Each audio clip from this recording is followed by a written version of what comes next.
사도행전 9장 1절부터 9절까지의 말씀 제가 한 절, 여러분들이 한 절 읽겠습니다.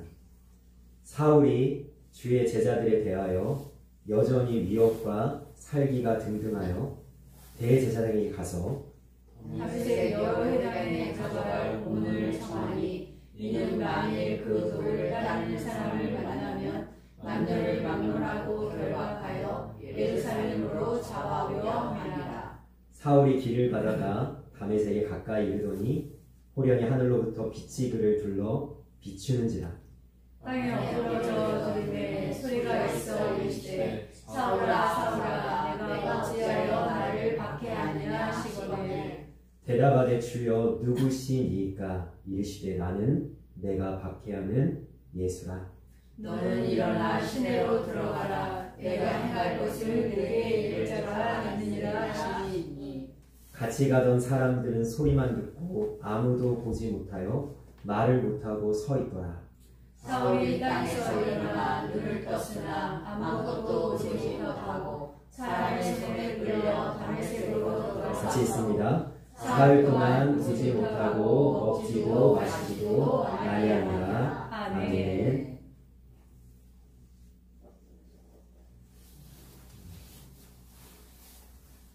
사람이 바뀔 수 있습니까?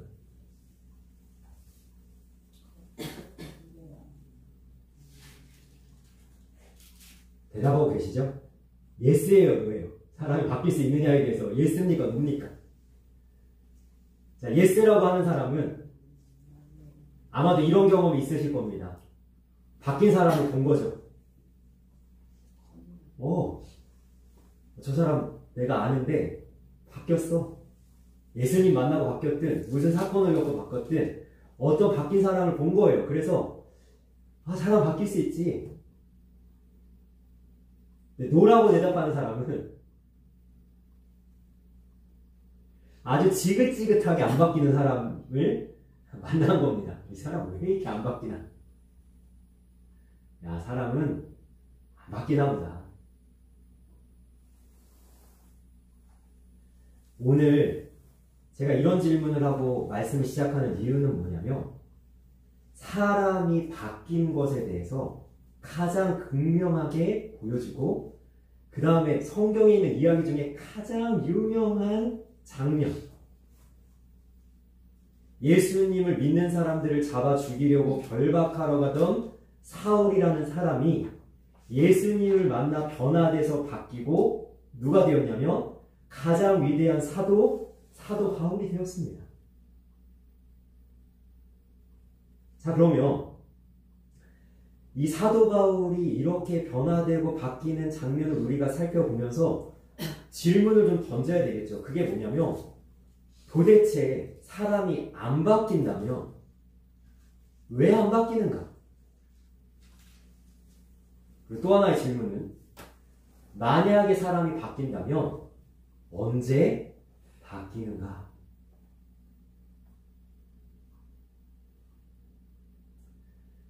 자, 이 바뀌는 것에 대해서 오늘 우리가 1절부터 9절까지 계속 사울로 등장을 하고 있는 이 사도 바울은 사도 바울에 대한 이야기로 여러분 생각하시지 말고 자, 우리에게 늘 숙제가 있어요. 무슨 숙제가 있죠?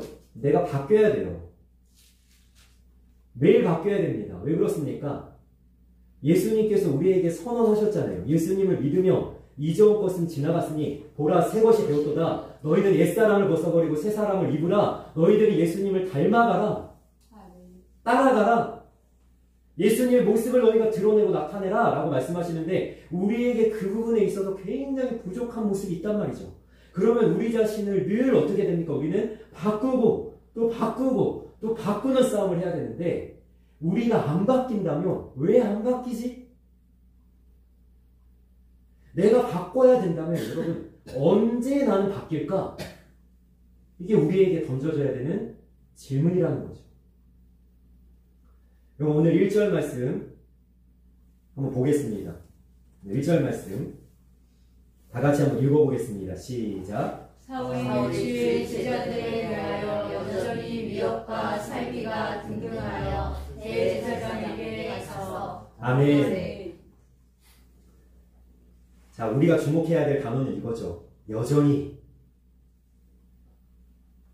사울은 안 바뀌고 하던 대로 살던 대로 자기가 걸어왔던 걸음을 계속 걸어가는데, 여러분 사울의 등장, 여러분 잠깐 우리가 한 2주 정도 빌립지사님을 살펴봤지만, 여러분 사울의 등장이 어디죠? 스데반 지사님의 죽음 앞에 돌을 던지는 자들의 옷을 지키고 스데반 지사님이 숨을 거둘 때 이 사울이 어떻게 여겼습니까? 당연하다라고 여겼죠.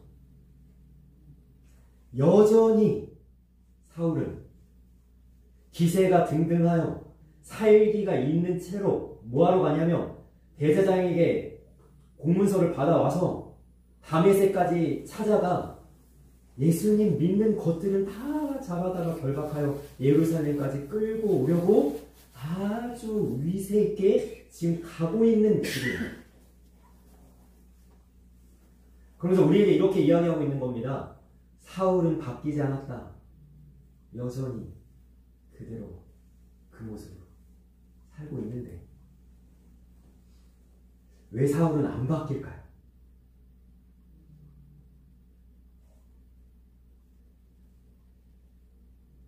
여러분 사울이 안 바뀌는 이유는 단순합니다.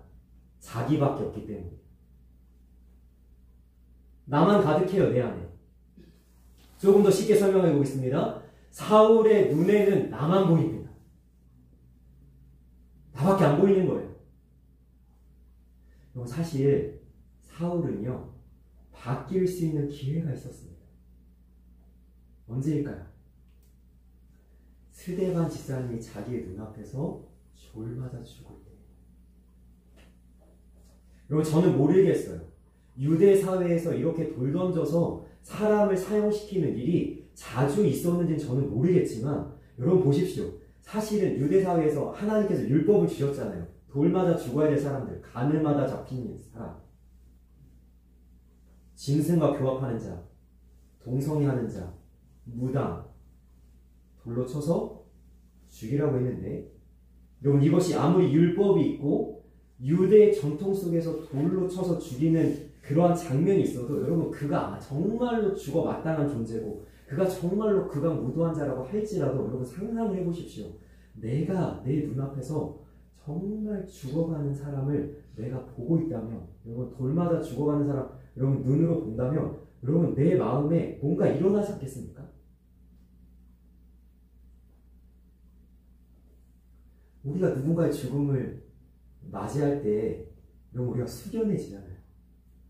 장례식장에 가면 다 조용하잖아요. 그 사람이 어떤 인생을 살았든 어떤 삶의 과정을 겪었든 여러분 어떤 사람의 죽음일지라도 그 죽음 앞에 우리는 한번 돌아보잖아요. 그런데 스데반 집사님 그냥 죽은 게 아니죠. 죽을 때 뭐라고 했습니까? 봐라, 하늘문이 열리고 하나님 보좌 우편에 예수 그리스도가 앉아있는 걸 보라. 그래서 또 뭐라고 얘기합니까? 저들의 죄를 용서하옵소서. 여러분 사울에게 이게 울림이 안 된다는 게 말이 안 되잖아요. 그러고 한 사람이 죽었습니다. 여러분 사도 바울이 변하지 않은 이유가 뭐라고요? 바뀌지 않은 이유가 뭐라고요? 나만 보였다니까요. 나만. 내 신념, 내 고집, 내 생각, 내가 가지고 있는 어떤 그 알량한 어떤 자존심, 어떤 내 지식, 내가 가지고 있는 어떤 것에 매여가지고 여러분 중요한 것은 뭐냐면 사도 바울에게 그 대상이 안 보입니다. 어떤 대상이요? 돌마저 고통당하는 대상이 안 보이고 자기가 예수님 믿는 것들 다 잡아다가 결박해서 끌고 오려고 할 때 자기 때문에 몸이 상하고 마음이 상하고 고통받는 자들은 안 보이고 뭐만 보여요? 나만 보여서 이건 내가 옳아? 이건 내가 맞아? 내가 하는 일은 너무 정당해? 나.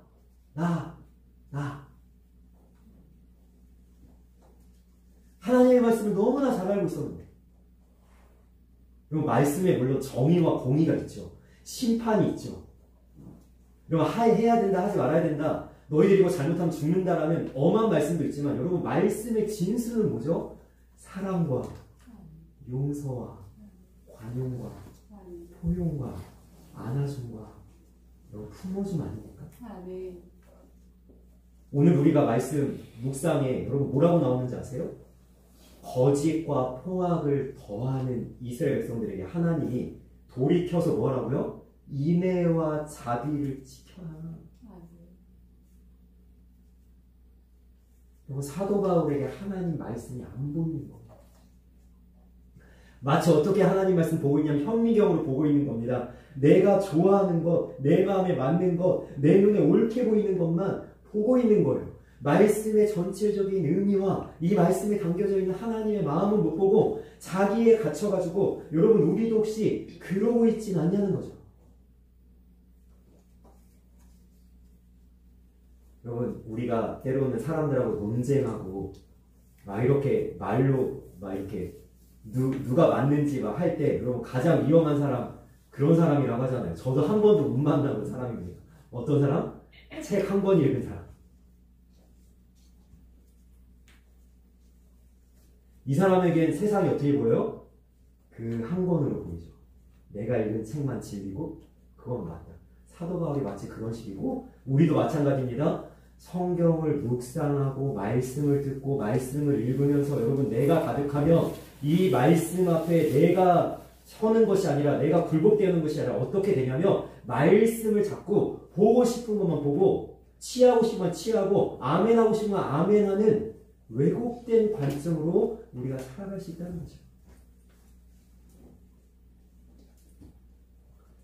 그래서 사도 바울이 왜 도대체 변하지 않고 바뀌지 않고 이렇게 살기가 등등하여 여전히 가던 길을 가고 있느냐 여러분 보면은 사도 바울이 나중에 고백을 합니다. 한번 볼까요?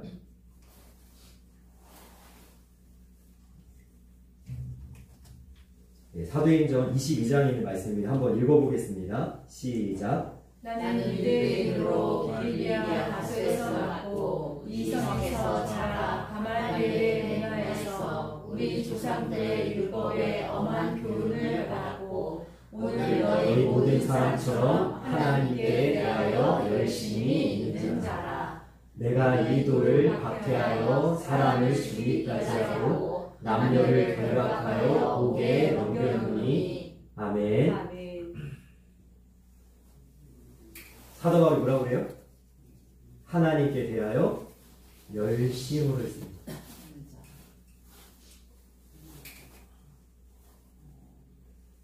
야, 저 사람 죽어도 돼.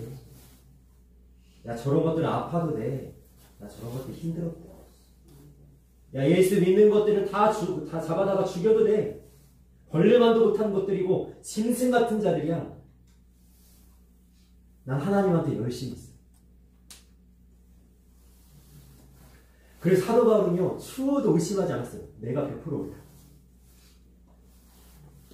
내가 가지고 있는 게 맞으니까, 자기 생각. 나에 갇혀가지고. 그런데, 우리가 제일 조심해야 될 때가 바로 이때입니다. 언제인지 아세요? 내가 100% 옳을 때.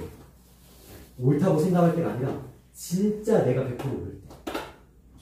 그리고, 저 사람이 100% 틀렸을 때. 그럼 그때 조심하셔야 돼요. 이때 내 안에 있는 폭력과 분노와 복수와 내 감정이 치밀어 올라와서 내가 컨트롤 안 될 수 있습니다. 예를 들어 볼까요? 이건 좀 헷갈리지 마시고, 자, 제가 지금 사도 바울 얘기하고 있죠. 사도 바울. 자, 구약에 사울왕이 있습니다. 다른 사람이에요. 사도 바울 말고 사울왕이 있습니다. 여러분, 사울왕이 자기의 사위인 골리앗을 물리치고 나라를 구원한 다윗을 죽이려고 쫓아다닙니다. 여러분 질문하겠습니다. 100% 누가 잘못했습니까? 사울왕이 잘못했죠. 100% 누가 옳죠? 다윗이 옳죠. 여러분 그래서 사울을 죽일 수 있는 기회가 있을 때 다윗의 부하들이 뭐라고 부추깁니까? 죽여도 마땅합니다. 당신의 목숨을 노리고 이렇게 억울하게 당신을 쫓아다니는 이 사울이 잘못된 것 하나님도 아실 테니 당장 쳐서 죽이고 왕위를 빼앗읍시다. 여러분 맞죠? 옳죠? 여러분 100% 다윗이 여러분 선한 편에 서 있죠? 그래도 뭐 하면 안 돼요? 하나님의 기름 부으신 자를 죽이면 안 되는 거예요.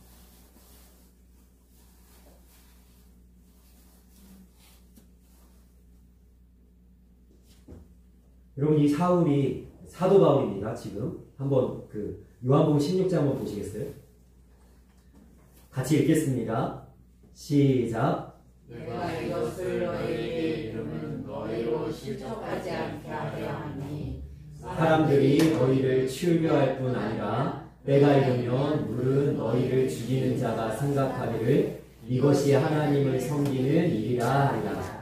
그들이 이런 일을 할 것은 아버지와 나를 알지 못함이라. 아멘. 여러분 사람들을 출교하고 예수님 믿는 사람들을 박해할 때 여러분 뭐라고 얘기하냐면 이것이 하나님을 섬기는 일이라. 사도 바울이 여러분 착각했던 게 뭐냐면 나는 하나님을 누구보다도 잘 알아. 나 하나님을 위해서 가장 최고의 누구에게도 뒤지지 않는 열심을 갖고 있어. 그런데 예수님이 뭐라 그래요? 이는 아버지와 나를 알지 못함이라. 사도 바울은 하나님을 알지 못합니다. 하나님을 위한 열심히 사람들을 죽이고 있는 거예요. 사람들을 상하게 하고 있는 거예요. 사람들 다치게 하고 있는 거예요. 자기 자신에 갇혀가지고. 그 다음을 한번 보시겠어요? 구약의 사울 왕도요. 하나님에 대한 열심이 있었습니다. 한번 읽어보겠습니다. 시작. 기브온 사람은 이스라엘 족속이 아니요 그들은 아모리 사람 중에서 남은 자나 이스라엘 족속들이 전에 그들에게 맹세하였거늘 사울이 이스라엘과 유다 족속을 위하여 열심히 있으므로 그들을 죽이고자 하였더라. 이에 왕이 기브온 사람을 불러 그들에게 물으니라. 아멘. 여러분 사울 왕도 열심히 있었다고요. 이스라엘 위한 유대 족속을 위한 열심히 있었어요. 그래서 원래 기브온 족속들 해치면 안 된다는 맹세를 했는데 그 자기가 가진 열심으로 사람들을 죽이고 있는 거예요. 우리가 나 자신에 갇히면 이런 일들이 벌어지는 거예요. 내 생각, 나만 보이고 이런 생각을 할 때 여러분 그런데 오늘 본문의 말씀에 사울이 이 사도 바울이 되면 이 바뀌는 말씀을 보면 여러분 3절과 4절 말씀 3절과 4절 말씀 다 같이 읽어보겠습니다. 시작. 사울이 길을 가다가 다메섹에 가까이 이르더니 호련히 하늘로부터 빛이 그를 불러 비추는지라 땅에 엎드려져 들음에 소리가 있어 이르시되 사울아 사울아 내가 어찌하여 나를 박해하냐 하시거늘. 아멘. 여러분 예수님이 딱 한마디 했습니다.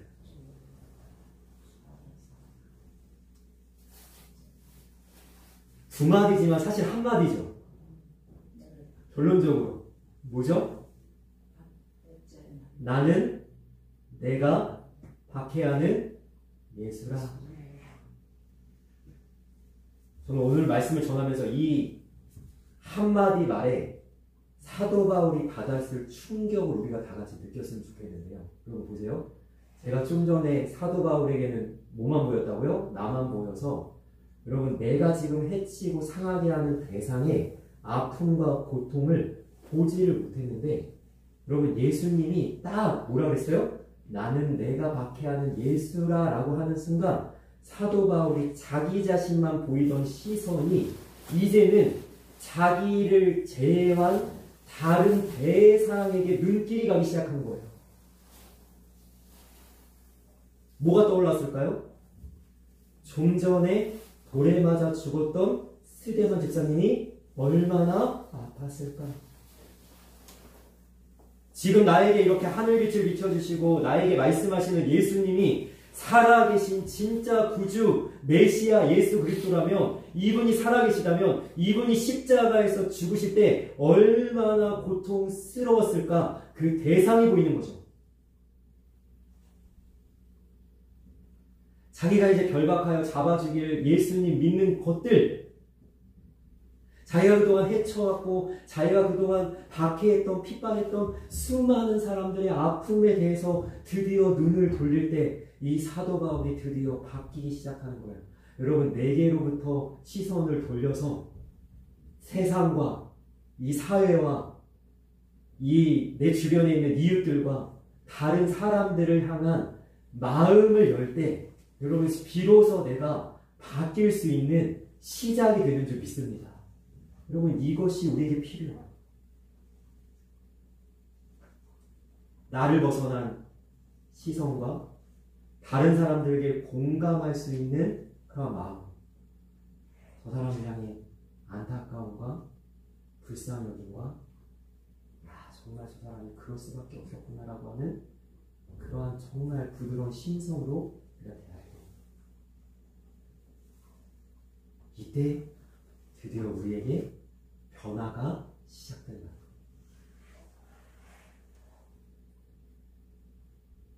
그런데 여러분 이 사도 바울의 제가 회심의 장면을 보면서 이런 생각이 든 거예요. 정말 이런 기적 같은 만남, 정말 이런 하나님의 거부할 수 없는 역사 앞에 모든 사람이 다 변하던가 라는 거죠. 저는 모태신앙입니다. 그럼 모태신앙의 그 아주 듣기 싫은 별명이 하나 있어요. 모태신앙이. 뭔지 아세요? 모태. 저도요, 하나님에 대한 열심이 이 사도 바울 같지는 않은 거예요. 저도 늘 교회에서 생활하고 예배를 빠진 적이 없고 늘 제 터전이 교회다 보니까 제가 교회 안에 있는 이 예배에 대한 간격도 저는 별로 모르겠고 하나님에 대한 그 뜨거움과 막 그 열정이 타오르는 게 별로 없어서 제가 한 번이 아니죠. 제가 꽤 긴 시간 동안 하나님께 이렇게 구한 적이 있어요. 하나님 저도 이렇게 사도 바울과 같이 극단적인 체험 좀 주세요. 그럼 사도 바울 멋지잖아요. 저 사도 바울처럼 되고 싶었거든요. 그래가지고 하나님 죽을 병 걸렸다가 낫게 하시든지 아니면 다른 놈들이 한번 뿌려뜨리시든지 이 사도 바울처럼 정말 하나님 앞에 목숨을 걸 만한 하나님으로 활활 타오르는 화라산처럼 하나님 내가 살 수 있도록 나에게 아주 극단적인 체험을 한번 주십시오. 제가 구했던 적이 있습니다. 그런데 여러분 그렇게 한다고 다 바뀌던가요?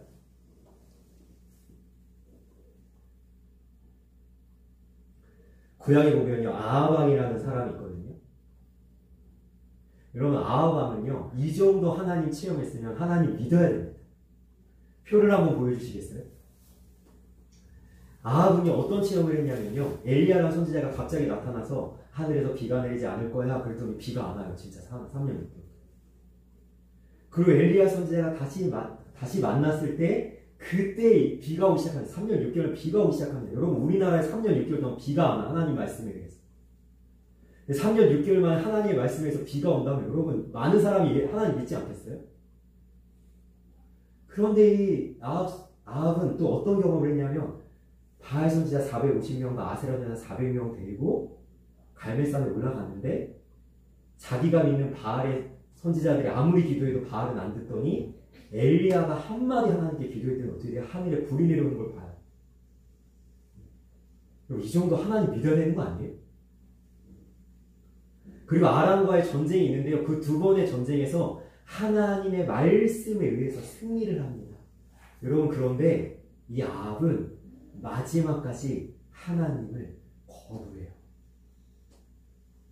하나님이 얼마나 안타까운지 이 아합이 죽지 않고 살길 원해서 아합아 넌 절대 죽지 말고 살아라. 길라 나못에 올라가면 죽어 라고 했는데도 여러분 보여주셨다는 하나님의 천상에까지 보여주셨다니까요. 400명의 여러분 거짓 선지자들이 입에 들어가서 아합을 깨워가지고 하나님이 그 길라나면서 당신을 죽게 할 겁니다. 그 얘기까지 미가 선지자가 다 해줬는데 끝까지 하나님 말씀 안 듣고 갑니다. 여러분 이 정도 되면 여러분 제가 오늘 말씀에서 뭐 이렇게 정해본 겁니다. 여러분 예수님이 사도 바울에게 거신 거예요. 걸었어요. 뭘 걸었어요? 여기서 걸었다는 건 뭐냐면 낚싯줄을 걸었다는 거예요. 사도 바울이 그런데 예수님한테 낚여요 안 낚여요? 낚였죠. 사도 바울은 그래서 변화됐죠. 그런데 여러분 예수님이 아무리 낚고 아무리 걸어도 예수님 앞에서 변화되지 않는 심령들이 있단 말이죠. 오늘 말씀 가운데서 하나님이 여러분들에게 거십니다. 뭘 거세요? 이전까지 걸어왔던 삶의 모습보다, 너희들의 마음 상태보다, 너희들이 걸어왔던 어떤 그런 걸음보다 이제는 더 나은 신앙의 삶으로 예수님을 따르며 예수님을 닮아가는 삶으로 너희들이 전진하고 달려갔으면 좋겠다라는 마음으로 하나님께서 우리에게 거실 때 여러분 사도 바울과 같이 걸리시길 원합니다. 우리가 걸려야 될 거 아니에요. 하나님을 정말 사랑합시다. 예수님을 정말 믿고 따릅시다. 하나님의 말씀에 정말 생명을 겁시다. 라고 하는 이런 하나님이 우리에게 거시는 이런 권유와 이런 명령과 우리 하나님의 그 호소 속에 걸려서 여러분 나중에 사도 바울이 뭐라 그래요? 내가 그리스도에게 매여 내가 하나님의 복음에 갇혀. 그래서 오늘 말씀의 제목을 제가 이렇게 정해본 거예요. 비꼬는 말이에요. 비꼬는 말.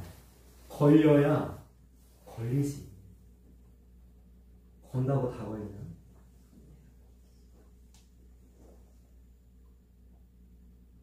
근데 저는 이 말씀을 준비하고 선포하면서 우리 성도님들 향해서 그런 소망이 있는 거예요.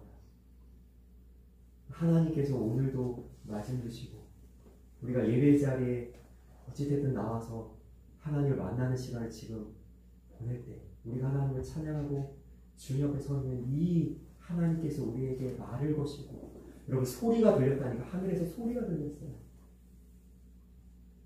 진짜 여러분 사도 바울과 같이 하늘문이 열려서 하늘빛이 비치고 여러분 그 하나님의 음성이 쩌렁쩌렁 우리의 마음 가운데 들려야 진짜 하늘의 음성만이 아니라 그것만 하늘의 소리가 아니라 지금 대언되어지는 하나님의 말씀 자체가 하늘의 소리 아니겠습니까? 그런데 이 거시는 소리 앞에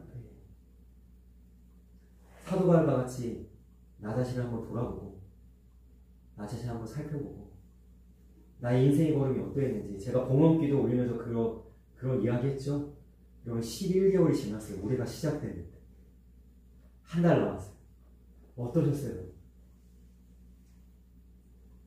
저는 참 하나님한테 잘했다라는 마음이 드는 기간도 있지만 참 하나님 앞에 부끄러웠던 순간들도 많아요. 그래서 제가 결단했어요. 이 한 달만큼은 진짜 하나님께 전심전력해서 마지막에 한 해의 마무리를 진짜 잘해야 합니다. 하나님이 저한테 거신 거 아니겠어요? 그래서 제가 마음껏 하나님 내가 걸리겠습니다. 그리고 주님 앞에 선 거예요. 오늘 말씀 가운데 제 마음에 정말 남았던 말씀이 뭐였냐면 9절입니다. 9절 말씀 다 같이 읽어보겠습니다. 시작. 다시 읽겠습니다. 시작. 사흘 동안 보지 못하고 먹지도 마시지도 아니하니라. 아멘. 여러분 사도 바울이 하늘의 빛을 보고 눈이 멀죠. 그래서 사흘 동안 보지 못하는데 여기서 제 마음을 울렸던 말씀은 뭐였냐면 보지도 못하는데 뭐하지도 않아요? 먹지도 않고 마시지도 않습니다. 왜 그랬을까요? 보여주시겠어요? 제가 이런 거 인생의 커다란 전환점을 가집니다. 먹지도 못할 정도로 마시지도 못할 정도로 자기 자신과 자기의 삶을 돌아보기 시작한 겁니다. 커다란 전환점 앞에 여러분 저는 감히 추측하건대 사도 바울은 3일 동안 배고픔과 목마름을 전혀 느끼지 못했을 거예요. 야, 내 삶이 진짜 달라져야 되겠구나. 야, 내 인생이 진짜 이제 바뀌어야 되는구나. 야, 정말 이제까지 살았던 대로 나는 살면 안 되는구나. 엄청난 충격과 그 살아계신 예수님을 만났다는 그 은혜 앞에 자기가 정말 꼬꾸라져서 굴복되어져서 3일을 식음을 정패하고 지금 완전히 하나님께 매진하고 있는 거야. 하나님 내가 잘못했습니다. 이제 내가 하나님 앞에 정말 제대로 살겠습니다. 여러분 우리에게도 이 말씀의 시간이 커다란 인생의 전환점이 되길 원합니다. 여러분 나를 생각하고 나를 바라보고 나만 보였던 그 그 시선에서 좀 벗어나서 이제는 내 주변에 있는 사람들을 어떻게 사랑할까? 어떻게 돌아볼까? 어떻게 이들을 내가 살릴까라는 그러한 넓은 마음을 가지고 우리가 삶의 모습을 사랑하며 섬기며 살아가는 모습이 있길 원합니다. 여러분, 제가 어제 성탄절을 꾸미면서 성경을 읽으면서 꾸밀 수 없으니까 성경을 틀어놨어요. 요한복음 말씀을 쭉 틀어놨다가 여러분 13장 1절이 제 귀에 들릴 거예요. 이 꾸미고 있는데 13장 1절 말씀이 제 마음에 다 꽂혀온 겁니다. 그 말씀이 뭐였냐면 주께서 세상을 떠나 자기 아버지께로 돌아갈 때가 이른 줄 아시고 세상에 있는 자기 사람들을 사랑하시되 끝까지 사랑하시자. 아, 정말 예수님의 사랑은 이렇구나 라고 느끼면서 저는 또 하나의 자부심이 느껴져요. 영적 자부심. 뭐였냐면 여러분, 세상을 품을 수 있는 사람은 그리스도인밖에 없어요. 그리스도인만 세상 품지 않아요? 여러분, 세상 사람들, 예수님 안 믿는 사람들은 여러분 세상을 사랑하지 않습니다. 세상을 이용하거나 세상을 가지려고 하지, 여러분 세상을 품고 기도하고 이 세상을 어떻게든 예수님의 나라로 바꿔가려고 하는 사람은 여러분 그리스도인밖에 없어요. 여러분 20일 동안 단일 기도하면서 우리는 삶에 우리 이 사회의 전체적인 부분에서 기도했습니다. 다음 세대, 마약 중독자, 여러분 그 탈북민들, 여러분 북한의 그 고통받는 주민들, 여러분 전쟁을 치르는 그 불쌍한 사람들, 부모를 잃은 고아들, 여러분 이 사회 전역에 퍼져 있는 수많은 그 사람들의 여러 부류들에 대해서 우리가 기도하지 않은 부분이 없을 정도로 다 기도합니다. 여러분 그리스도인만 이거예요. 우리만 세상을 품을 수 있습니다. 세상을 정죄하고 세상을 손가락질하고 이렇게 사도 바울처럼 세상을 등지고 세상에 대해서 적대적으로 살라고 우리를 부르신 것이 아니라 어떻게 부르셨어요? 세상을 품어서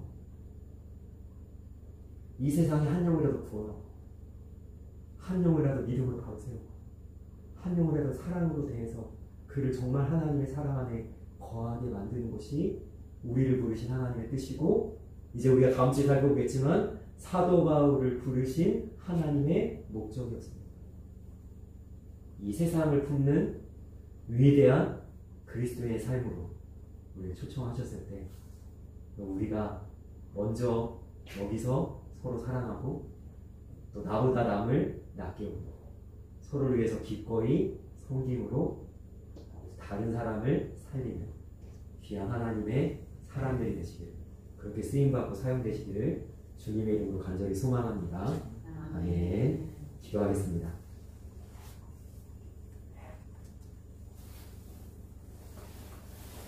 살아계신 하나님, 우리가 이 사도 바울과 같이 바뀌기를 원합니다.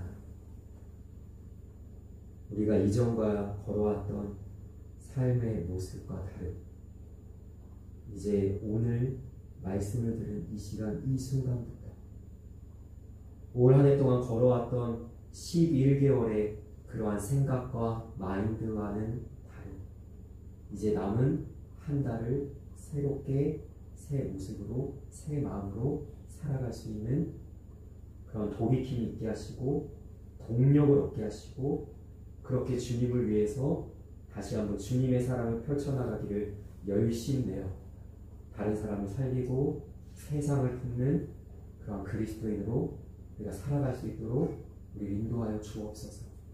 나만 보기보다는 다른 이들을 바라보게 하시고 내 생각에만 갇혀있기보다는 다른 이들의 고통과 아픔에 공감하여서 정말 같이 아파하고 같이 기도하며 위하여 아버지 그를 위해서 부르짖을 수 있는 그러한 우리 교회가 먼저 사랑의 공동체가 되어지게 하시고, 그렇게 천국이 이루어지는 가정이 되어지게 하시고, 우리가 그렇게 평안에 매는 줄로 하나 되게 하신 것을 힘써 지키는 아름답게 함께 세워져가는 우리 모든 성도들이 될 수 있도록 주님께서 인도하여 주시고 축복하여 주옵소서. 감사하며 예수님의 이름으로 기도합니다. 아멘.